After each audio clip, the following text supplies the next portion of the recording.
नमस्कार मंडळी, पुन्हा एकदा आपल्या यूट्यूब चॅनलवरती तुमचं सगळ्यांचं खूप खूप स्वागत आहे. तर फायनली आपलं रुटीन चालू झालेलं आहे आणि काही दिवसांपूर्वी मी देवीच्या पाया पडायला गेलेली, तर त्याच्या सवाष्णी घालायच्या होत्या जेवायला. तर ते काम बाकी होतं आणि ते खूप महत्त्वाचं काम होतं आणि आता श्राद्ध सुरू होतात, तर विचार केला त्याच्या आधीच ते आपण काम करून घेऊया. तर आज पुरणपोळीचा बेत आहे. वरण भात, पुरणपोळी, बटाट्याची भाजी, चपाती, भजी, पापड वगैरे असं सगळं. सो आज विचार केला होता लवकर उठण्याचा, पण काय लवकर उठणं झालं नाहीये. सो आता उठली आहे तर पटपट आवरून घेते. अंघोळ वगैरे झालेली आहे, कचरा वगैरे किचन मधला काढलेला आहे आणि मग जेवण करायला सुरुवात करते. कारण देवाचं आहे तर उगाच असं हे नको. युजली पटकन जर म्हणजे पटकन केलं जातं जेवण टिफिनसाठी, अंघोळ न करता पण कधी कधी, पण आज नको. सो चला आपण सुरुवात करूया जेवणाला. आणि त्यांना पण आज 2-4 कामं लावलेली आहेत मी मार्केटमधली. सो बघूया, कनेक्टेड राहा. तर मी ते चण्याची डाळ भिजत घातली होती आणि तुरीची डाळ थोडीशी, कारण आमटी पण करणार आणि मला अंदाज नाहीये की 4-5 लोकांसाठी किती काय लागेल, पण मी बऱ्यापैकी म्हणजे थोडासा अंदाज लावून हे भिजत घातलेलं आहे. आता हे पहिले सगळ्यात आधी कुकरला शिजवून घेते ही डाळ आणि त्यानंतर मग वाटण करायला घेते. त्यात आधी चहा पिऊन घेते, म्हणजे जरा एनर्जी बूस्ट होईल. आणि सगळ्यात घाणेरडी सवय लागली मला चहा प्यायची. मी पाथर्डीला गेले ना की चहा पिणं होतं माझं आणि मग इथं आल्यावर पण सवय होते आणि ती सवय मोडायला मला 8 ते 10 दिवस लागतात. सो जाऊ द्या, आता आज तर घेते मी चहा. आणि सुप्याची खारी पण आणलेली आहे फेमस, ती पण संपवायची ॲक्चुअली, त्याच्यामुळे सुद्धा चहा घेतला जातो. तो त्याला चहा ठेवूया आधी, मस्तपैकी चहा पिऊ आणि त्यानंतर मग कामाला सुरुवात करू. तर 10-10:30 वाजलेत. 1-2 वाजेपर्यंत जेवण झालं पाहिजे, होईल असा माझा अंदाज आहे. तर बघूया. इथे वाटणाची तयारी चालली आहे आमटीसाठी आणि डाळ मस्तपैकी हे झाले, भिजली आहे, म्हणजे ती छान हे होईल. पीठ पण मस्तपैकी मळून झालेलं आहे आणि ते डाळ पण शिजली आहे. आता मस्तपैकी ती काय करतात ते चाळणीतून हे करून घेते. पण चाळणीमध्ये मी ठेवलं होतं हे गावाला जायच्या आधी, तर ते सगळं व्यवस्थित काढावं लागणार आहे, त्याला टाइमपास होणार आहे. आणि बटाट्याची भाजी पण करायची. तर मला नवीनच प्रॉब्लेम सुरू झालाय. गव्हाचं पीठ चाळल्यावरती म्हणजे खूप शिंका येतात. मे बी त्याची ॲलर्जी असेल. आधी मी पीठ चाळत नव्हती कारण पीठ स्वच्छ असायचं, पण हे पीठ मी चाळते सेफर साईडसाठी, पण मला त्यांनी खूप शिंका येतात. काय कळत नाही, मग सगळं डिस्टर्ब झालं, इरिटेशन होतं डिस्टर्ब झाल्यासारखं. त्याच्यामुळे विचारायला लागेल डॉक्टरना असं काय होतं, कारण पीठ चाळायला घेतलं की लगेच 1-2 सेकंदामध्येच मला शिंका सुरू होतात. काय माहिती काय प्रॉब्लेम आहे. डाळ मस्त शिजली आहे म्हणजे जास्त मेहनत घ्यावी लागणार नाही. त्यातलं पाणी काढून घेते आणि मस्तपैकी आमटी करून ठेवते. आमटी ती ना मुरली की अजून छान लागते.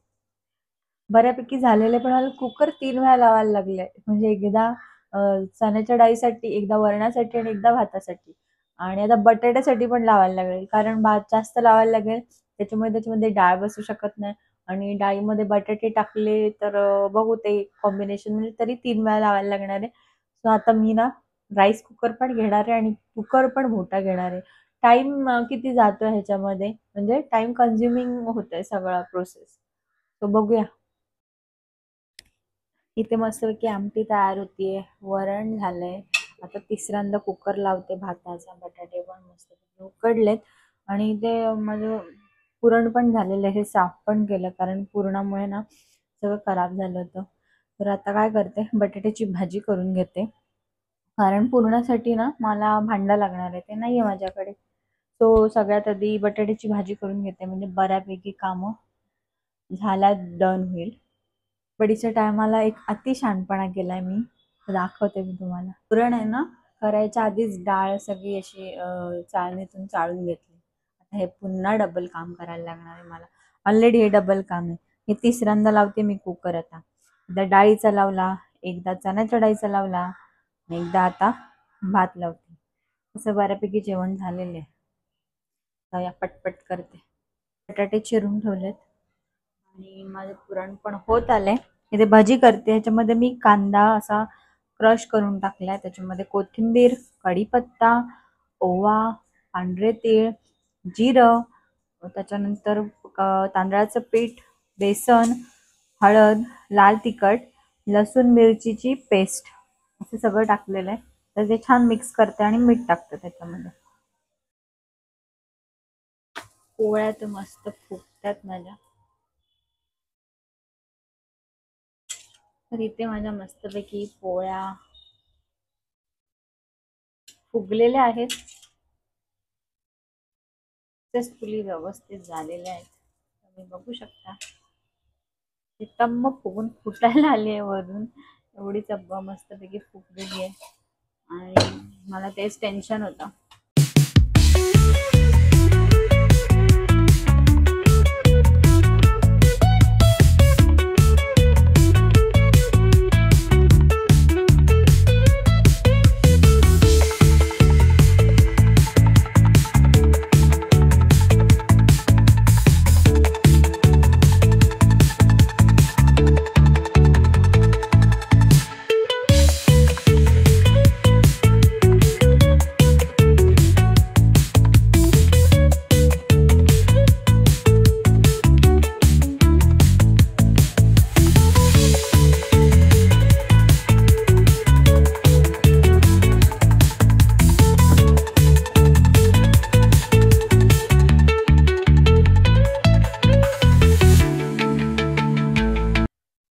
झालेल्या आहेत माझ्या पोळ्या. शेवटची पोळी करते मी.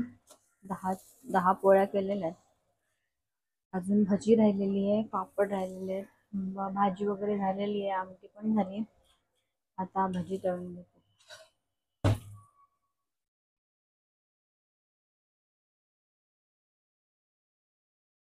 सगळ्या पोळ्या मस्त फुगल्या. मला थोडीशी भीती वाटत होती कारण सहसा नाही करणं होत. फायनली माझ्या एवढ्या पोळ्या करून झालेल्या आहेत. चलो मी भजी तळते. हे चपाती करणार होती पण मस्त बटाट्याची भाजी होती म्हणून विचार केला पुरी करावी. पुरणपोळीसाठी इथे मस्त गरम दूधसुद्धा केलं होतं आणि त्यानंतर त्यांना जेवायला दिलं आणि फोटो काढायला ताटाचा विसरून गेले कारण नंतर सगळा पसारा आवरण्यात खूप वेळ गेला आणि खूप दमले होते. तर फ्रेंड्स, आज विसर्जन आहे आणि आम्ही आज आलो आहोत ठाण्यामधल्या तलावपाळी येथे विसर्जनाची लोकांची गडबड बघायला. तर तुम्ही गर्दी बघू शकता आणि ही गर्दी आहे संध्याकाळच्या 9 वाजताची.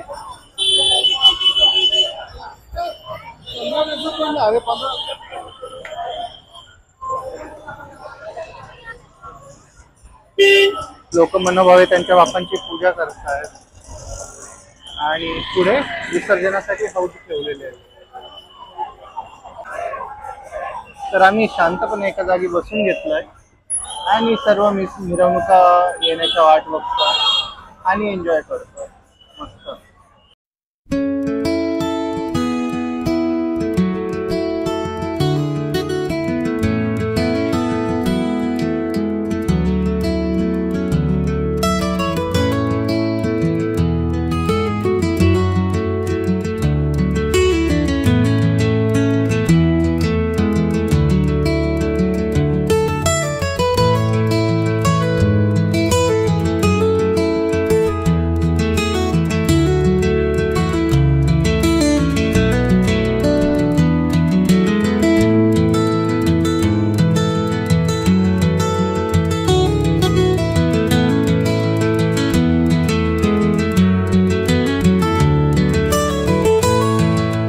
इथे विसर्जनाच्या दिवशी फुकट वडापाव वाटत होते, त्याच्यानंतर लिंबू सरबत होतं आणि अजून काहीतरी होतं, त्याच्यामुळे खूप गर्दी होती आणि प्रत्येकाला वडापाव मिळत होता म्हणजे तिथे आणि चांगल्या क्वालिटीचं होतं. इथे माईकची बॅटरी लो झाल्यामुळे हे काय बोलतात ते कळत नाही आहे, त्याच्यामुळे मी व्हॉइस ओव्हर करते आणि सिस्टमॅटिक चाललं होतं सगळं जे विसर्जन आहे ना बाप्पांचं ते व्यवस्थित. नाहीतर खूप गडबड गोंधळ झाला असता जर नसतं व्यवस्थित त्यांनी मॅनेजमेंट केलं तर.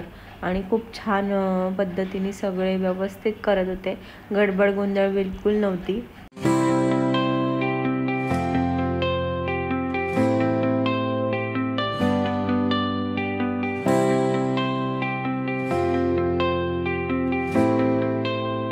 तुम्ही इथे बघू शकता किती सिस्टमॅटिक इथे विसर्जन चालू आहे बाप्पांचं. आणि जर सगळं व्यवस्थित त्यांनी सिस्टमॅटिक केलं नसतं तर कदाचित इथे खूप गडबड गोंधळ झाली असती. त्याच्यामुळे आम्हाला तर खूप इथली पद्धत आवडली.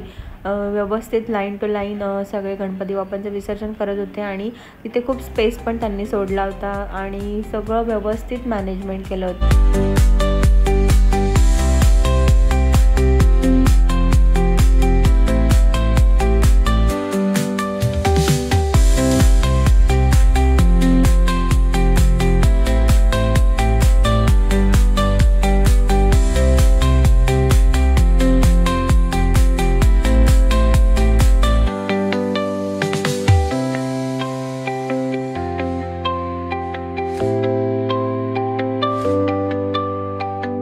तर इथे गर्दी तर होतीच, पण सगळं व्यवस्थित चाललं होतं आणि सगळेजण वडापाव खात होते म्हणून विचार केला आपण पण ट्राय करावा.